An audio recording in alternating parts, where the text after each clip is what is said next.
Assalamualaikum warahmatullahi wabarakatuh. Waalaikumsalam warahmatullahi wabarakatuh. Selamat siang, salam sejahtera bagi kita semua. Sebelumnya saya ingin mengucapkan terima kasih kepada yang terhormat Bapak Doni Burhanur Hasan selaku dosen pengampu mata kuliah Ayat dan Hadis Istighfari. Dan tak lupa kepada teman-teman sekalian. Tak kenal maka ta'aruf. Jadi wajib banget buat kita ta'aruf dulu. Perkenalkan, saya dengan kelompok, saya sendiri Zumratul Khairiyah sebagai moderator yang akan memandu jalannya presentasi dengan NIM akhir 174, Nurul Khomaria dengan NIM akhir 173, Siti Mar'atul Hasanah dengan NIM akhir 179, dan Muhammad Aldiansa dengan NIM akhir 174. Langsung saja untuk mempersingkat waktu, saya persilakan kepada pemateri pertama untuk memaparkan materinya. Kepada yang bertugas, saya persilakan.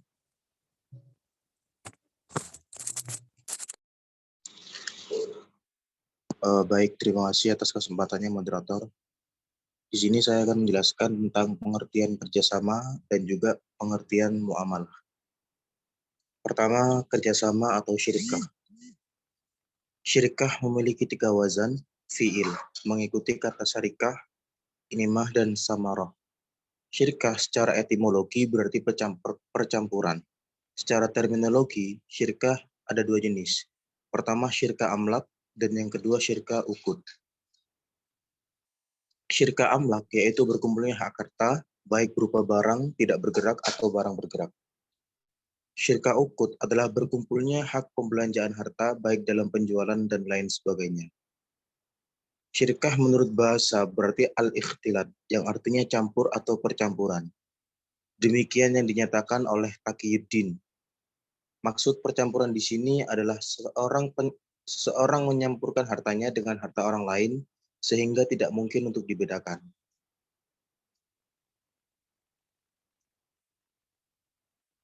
Jadi dapat saya simpulkan bahwasanya syirkah adalah bekerja sama dalam usaha perdagangan atau pada harta untuk memperoleh keuntungan bersama dengan syarat-syarat tertentu yang disetujui oleh kedua belah pihak yang berserikat. Sedangkan untuk muamalah sendiri, dalam kehidupan sosial antara manusia, Islam sudah menata secara sempurna sebuah aturan atau hukum yang di dalamnya terdapat adab atau etika dalam hidup bermasyarakat, yang semuanya terangkum dalam hukum muamalah. Secara etimologi, muamalah yang kata tunggalnya adalah al-muamalah yang berakar pada kata amalah. Secara arti kata mengandung arti saling berbuat atau berbuat secara timbal balik. Muamalah secara etimologi sama dan semakna dengan al-mufa'alah, yaitu saling berbuat.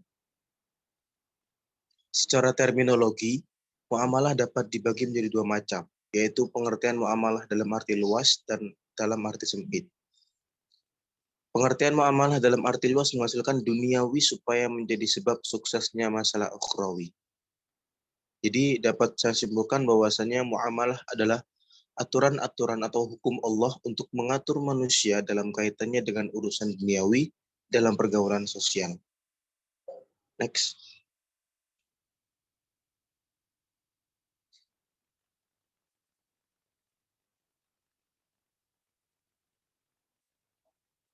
Baik, hadis yang pertama yang berkaitan dengan muamalah adalah hadis riwayat Bukhari 2075. Untuk hadisnya sendiri bisa dibaca di layar.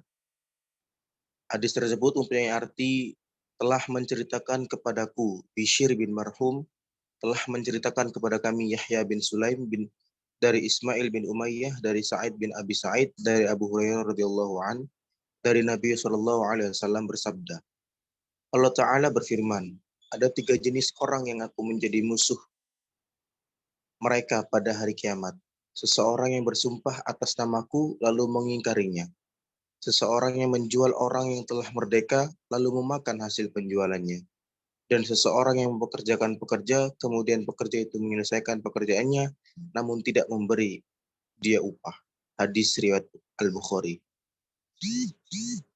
Di layar tertera ada yang berwarna merah dan ada juga yang berwarna hijau. Yang berwarna merah merupakan sanad hadis atau rawi hadis, yang berwarna hijau adalah matan hadis. Biografi rawi dalam sanad hadis. Yang pertama ada Abu Hurairah. Beliau bernama asli Abdurrahman bin Syakhr, dari kalangan sahabat Nabi, berkunyah Abu Hurairah dan wafat pada tahun 57 Hijriah. Yang kedua ada Sa'id bin Abi Sa'id. Nama aslinya adalah Sa'id bin Abi Sa'id Kaisan. Beliau adalah dari kalangan tabi'in, kalangan pertengahan. Nasabnya Al-Makburi dengan kunyah Abu Sa'ad. Turun lagi kepada Ismail bin Umayyah. Nama aslinya adalah Ismail bin Umayyah bin Amru bin Sa'id bin Al-Ash, Sa'id bin Al-Ash bin Umayyah bin Abdul Syam Al-Umawi. Dari kalangan tabi'in atau tidak jumpa dengan sahabat, berkunyah Ayub bin Musa dan wafat pada tahun 144 Hijriah. Kemudian turun lagi kepada Yahya bin Sulaim.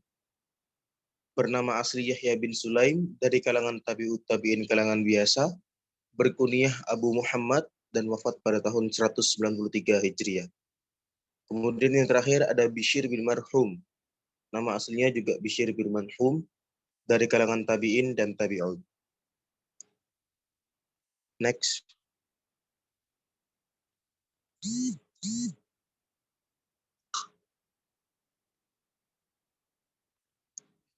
Baik, kualitas hadis dan asbabul wurud. Berdasarkan kualitasnya, hadis itu dibagi menjadi dua, yaitu ada hadis makbul dan hadis mardud. Hadis makbul adalah hadis yang diterima sebagai hujjah dengan sebutan sahih dan hasan. Sedangkan hadis mardud adalah hadis yang ditolak sebagai hujjah dengan sebutan hadis dhaif. Hadis sahih adalah hadis yang diriwayatkan oleh rawi yang sikoh, sanadnya muttasil, matanya marfu, tidak ada ilat, dan tidak ada kejanggalan. Hampir sama dengan hadis hasan. Namun, hadis hasan, rawinya tidak sampai tamim dhabit, tetapi hanya sampai qalil dhabit. Sedangkan hadis dhaif adalah hadis yang gugur satu syarat atau lebih dari syarat hadis sahih atau hasan. Berdasarkan apa yang sudah saya jelaskan tadi, dapat disimpulkan bahwasanya kualitas hadis kerjasama dalam muamalah, khususnya Sahih Bukhari 2075, berdasarkan sanadnya termasuk golongan hadis makbul.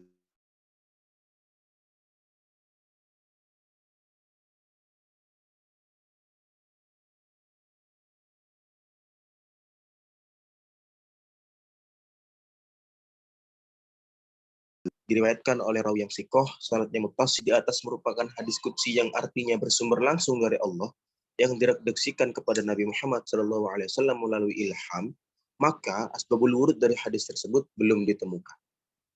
Next.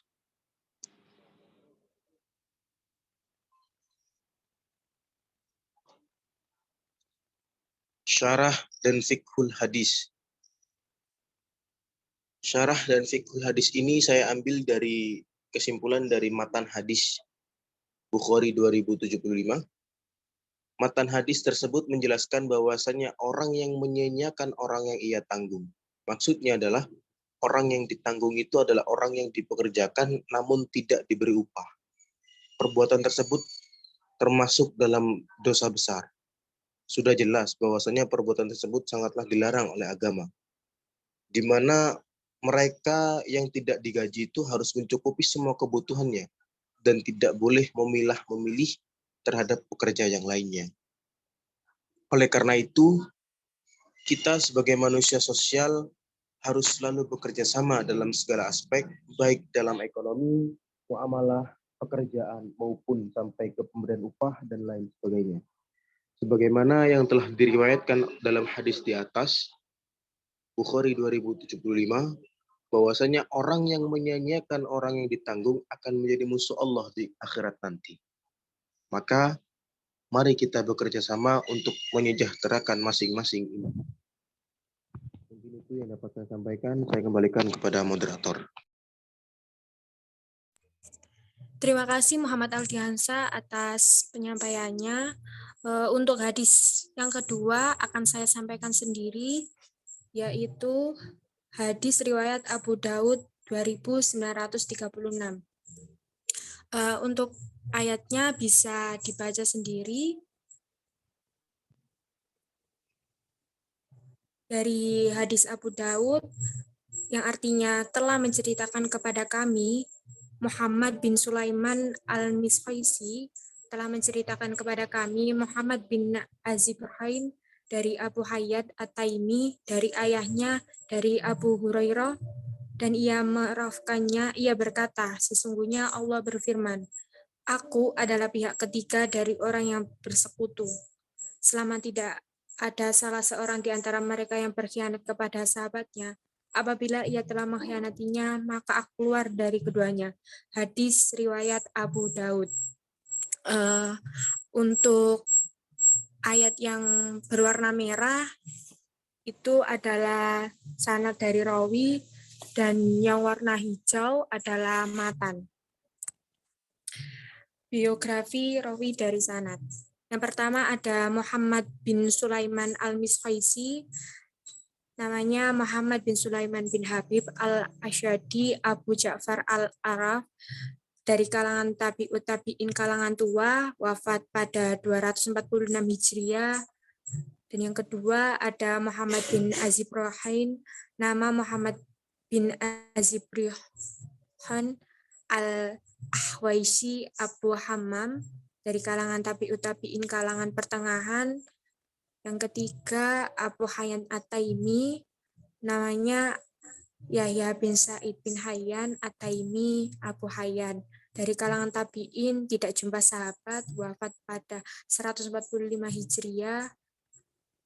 Selanjutnya ayahnya, nama Sa'id bin Hayyat At-Taimi Abu Hayyan, dari kalangan tabi'in kalangan pertengahan.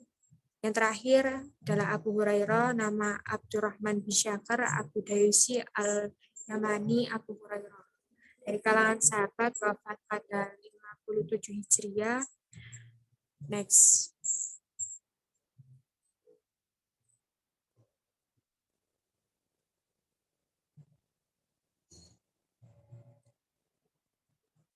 Berdasarkan sanadnya, ada hadis makbul dengan kategori sahih karena diriwayatkan oleh rawi yang Zikha rahmat mustahil liho, matanya ma'ruf, tidak ada ilat dan tidak ada kejanggalan.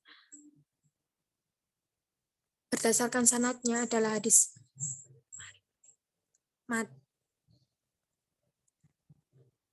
menurut At-Tirmidzi, hadis tersebut adalah hadis hasan, sedang Imam Al-Hakim mengkategorikan hadis tersebut adalah sebagai hadis sahih. Asbabul wurud.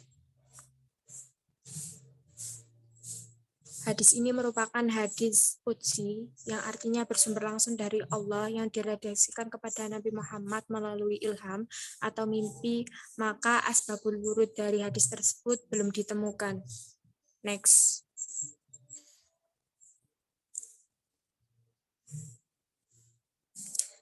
Syara dan fiqhul hadis. Maksud dari hadis di atas, aku adalah pihak ketiga dari dua orang berserikat, adalah bahwa Allah bersama mereka dengan menjaga, memelihara, dan memberi bantuan serta barakah dalam perniagaan mereka. Maksud dari firman-Nya, selama salah seorang dari mereka tidak berkhianat kepada yang lain, jika ia berkhianat, maka aku keluar dari perserikatan mereka. Maksudnya adalah bahwa Allah mencabut berkah dari perniagaan mereka. Allah Subhanahu wa Ta'ala akan menjaga dan menolong dua orang yang bersekutu dan menurunkan berkah kepada pandangan mereka jika salah seorang yang bersekutu itu mengkhianati temannya. Allah Subhanahu wa Ta'ala akan menghilangkan pertolongan dan keberkahan tersebut. Mungkin itu saja yang dapat saya sampaikan. Selanjutnya akan disampaikan kepada teman saya, kepada yang bertugas, saya persilahkan. Baik moderator, terima kasih atas waktunya. Di sini saya akan menjelaskan hadis yang diriwayatkan oleh Imam At-Tirmidzi, hadis nomor 1277 yang berbunyi Hadatsana Hasan bin Ali al-Halalu qala hadatsana Abu Amiril al-Aqadiyu qala hadatsana Katsir bin Abdillah bin Amri bin Aufi al-Muzani an Abi an jadihi anna Rasulullah sallallahu alaihi wasallam qala sulhu jaizu bainal muslimina illa sulhan harama halalan au ahal haraman wal muslimun ala syurutihim illa syarton harama halalan au ahalla haraman hada hadithu hasanus sahih, yang artinya telah menceritakan kepada kami Al-Hasan bin Ali Al-Halal, telah menceritakan kepada kami Abu Amir Al-Aqadi, telah menceritakan kepada kami Katsir bin Abdullah bin Amru bin Auf Al-Muzani dari ayahnya, dari kakeknya, bahwa Rasulullah SAW bersabda, perdamaian diperbolehkan di antara kaum muslimin, kecuali perdamaian yang mengharamkan yang halal dan menghalalkan yang haram, dan kaum muslimin boleh menentukan syarat, kecuali syarat yang mengharamkan yang halal dan menghalalkan yang haram. Abu Hasan berkata, hadis ini hadis Hasan Sahih, yang bertulisan merah itu sanadnya, dan yang bertulisan hijau itu matanya. Selanjutnya, biografi dari rawi dan sanad. Al-Hasan bin Ali Al-Halal dari kalangan pertengahan, wafat pada tahun 242 Hijriah, kurang lebih 856 Masehi, hidup di Marur. Selanjutnya Abdul Malik bin Amru Al-Aqadi dari kalangan tabi'in, kalangan biasa, wafat pada tahun 204 Hijriah, hidup di Basra dan wafat di Basra. Katsir bin Abdullah bin Amru bin Auf dari kalangan tabi'in, kalangan tua, hidup di Madinah.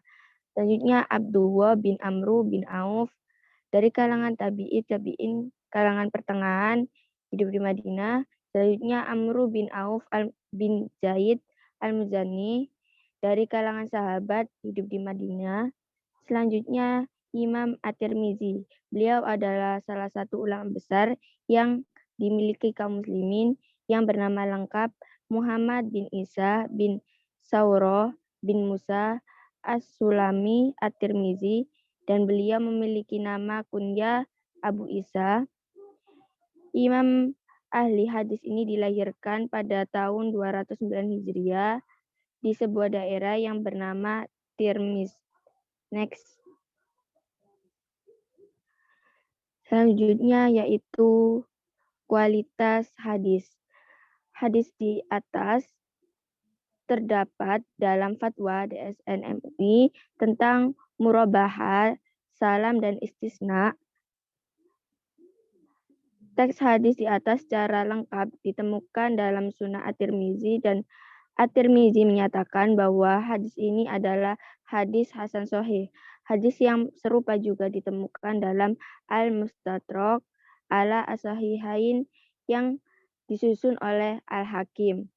Sebab urut al-hadis, dikarenakan hadis di atas ini merupakan hadis qudsi, yang artinya bersumber langsung dari Allah, yang diredaksikan kepada Nabi Muhammad melalui ilham atau mimpi, maka asbabul wurud dari hadis di atas belum ditemukan. Next.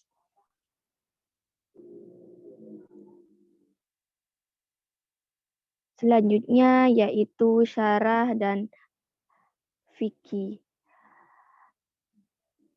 Hadis ini menjelaskan bahwa seluruh macam perjanjian perdamaian antara kaum muslimin itu diperbolehkan dilakukan selama tidak menyebabkan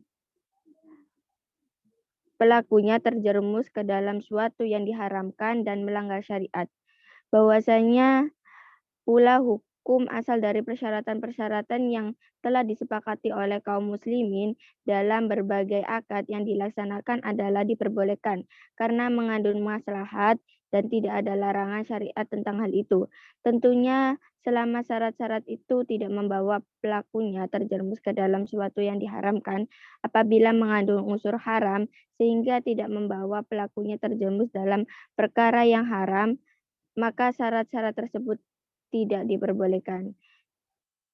Jika dikaitkan dengan perjanjian syariah secara umum, maka hadis ini menunjukkan keberadaan asas ibahah atau kebolehan, merupakan asas yang hukum Islam dalam bermuamalah, termasuk dalam melakukan akad di dalamnya.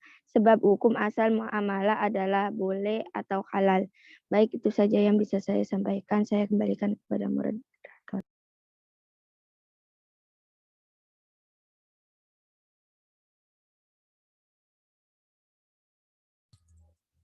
Terima kasih Sibri Maratul atas penyampaiannya. Dilanjut dengan materi yang terakhir yang akan disampaikan oleh teman saya. Kepadanya saya persilakan. Baik, terima kasih moderator. Di sini saya akan menjelaskan hadis yang terakhir, yaitu hadis Ibnu Majah nomor 2280 yang berbunyi, Haddatsana Al-Hasan Ibnu Ali Al-Qallal, Haddatsana Bisr bin Sabit Al-Bassar, Haddatsana Nasr bin Al-Qasim an Abdurrahman ibni Daud an Salih ibni Syuhib an abihi qala Rasulullah sallallahu alaihi wasallam, salasun fihinna al-barakatuh, al-bay'u ila ajalin wal muqaradatu wa ahlatul burri bisyair lil baiti la lil bai'. Artinya, telah menceritakan kepada kami Al-Hasan bin Ali Al-Khallal berkata telah menceritakan kepada kami Bishr bin Sabit Al-Bassar berkata telah menceritakan kepada kami Nasr bin Al-Qasim dari Abdurrahman bin Daud dari Soleh bin Syuhib dari bapaknya. Ia berkata, Rasulullah bersabda, 3 hal yang di dalamnya terdapat barokah, jual beli secara tangguh, muqorodah, dan mencampur gandum dengan tepung untuk keperluan rumah, bukan untuk dijual. Hadis riwayat Ibnu Majah. Yang bertulisan merah di sini termasuk sanad dari hadis tersebut, dan yang bertulisan hijau termasuk matan dari hadis tersebut. Biografi rawi dalam sanad. Yang pertama yaitu Al-Hasan bin Ali Al-Khallal. Nama aslinya yaitu Al-Hasan bin Ali bin Muhammad Al-Khallal Al-Khulwani Abu Ali. Dari kalangan Tabi'ul Atba, kalangan pertengahan, bertempat tinggal di Marur Raud dan wafat pada 242 Hijriah. Yang kedua yaitu Bishr bin Sabit Al-Bassar. Nama lengkapnya Bishr bin Sabit Abu Muhammad, dari kalangan tabi'ut tabi'in, kalangan biasa, dan bertempat tinggal di Basrah. Yang ketiga Nasr bin Al-Qasim. Nama lengkapnya Nasr bin Al-Qasim. Yang keempat Abdurrahman bin Daud. Nama lengkapnya Abdurrahim bin Daud, dari kalangan tabi'ut tabi'in, kalangan pertengahan. Yang kelima Soleh bin Syuhib. Nama lengkapnya Soleh bin Syuhib bin Sinan Ar-Rumi, dari kalangan tabi'in, kalangan biasa. Dan yang terakhir yaitu bapaknya. Nama Syuhib bin Sinan Ar-Rumi An-Nawari Abu Yahya, dari kalangan sahabat, bertempat tinggal di Madinah dan wafat pada 38 Hijriah. Next, moderator.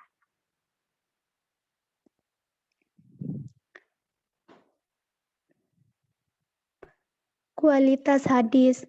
Berdasarkan sanadnya, hadis ini termasuk hadis makbul dengan kategori sahih karena diriwayatkan oleh rawi yang sikoh. Sanadnya muttasil atau liqo, matannya marfu, tidak ada ilat dan tidak ada kejanggalan. Asbabul wurud. Dikarenakan hadis di atas merupakan hadis qudsi yang artinya bersumber langsung dari Allah, yang diredaksikan kepada Nabi Muhammad melalui mimpi, maka asbabul wurud dari hadis tersebut belum ditemukan. Syarah dan fikul hadis. Next, moderator.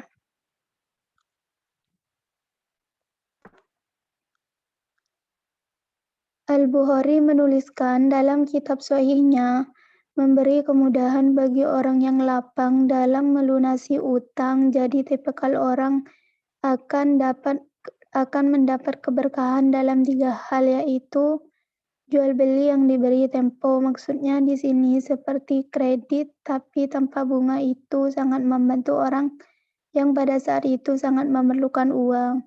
Dan jangan pernah kalian meminta kelebihan, karena kelebihan itulah yang dinamakan riba, dan riba itu diharamkan. Yang kedua yaitu peminjaman. Peminjaman di sini yang dimaksudkan adalah peminjaman mudharabah, sebagaimana disabdakan Rasulullah pada hadis tersebut dengan menunjukkan adanya keberkahan ini. Hal ini mengidentifikasikan diperbolehkannya praktek jual beli yang dilakukan secara tempo. Begitu juga dengan pembiayaan murabahah yang dilakukan secara tempo. Dalam artian, nasabah diberi tenggang waktu untuk melakukan pelunasan atas harga sesuai kesepakatan. Dan yang terakhir yaitu mencampur gandum dengan tepung untuk keperluan rumah tangga, bukan untuk dijual. Yang dimaksudkan di sini gandum, biji-bijian di sini bukan untuk dijual belikan. Ketika panen ya hanya dimakan untuk kebutuhan keluarga, seperti itu. Baik, mungkin hanya ini yang bisa saya sampaikan. Kurang lebihnya saya kembalikan kepada moderator.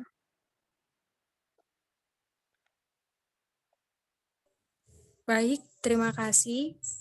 Dan terima kasih juga saya ucapkan kepada presentator yang telah memaparkan materi dengan sangat luar biasa. Sebelum saya tutup, saya ingin meminta maaf apabila ada salah kata pada saat penyampaian dan kurangnya pemahaman materi. Wallahul muwaffiq ila aqwamit thoriq. Wassalamualaikum warahmatullahi wabarakatuh.